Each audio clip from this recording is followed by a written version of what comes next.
Üzümlü kek. Ne o? Üzümlü kek. Sen nereden bilirsen o sözü? Yazırlar bana bir gün çok köp yazdılar. Şah üzümlü kek, üzümlü kek. Ne o? Niye öyle bir şey yazırsınız ki? Siz nereden bilirsiniz onu? Sizin evinizin içine katmışsın. Dalaklarınızı cıraram ben. O şey kek tarifi o. Kek pirojna tarifi. Resept. Söyle lan.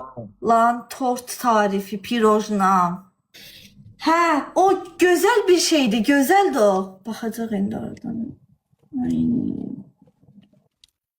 Kuku TV, hardasan sen Kuku TV. Harda. Cak, men 2 round tim, tang 1 round kembali. Erkek. Hayır.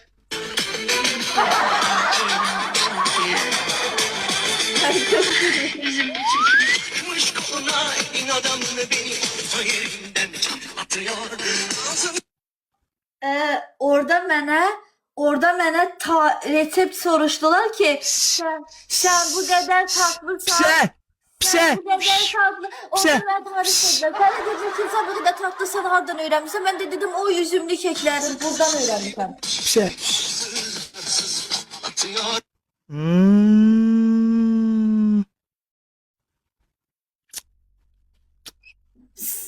O resepti Azerbaycan'a gelende sana çayla üzümlü kek verərəm. Yiyərsən.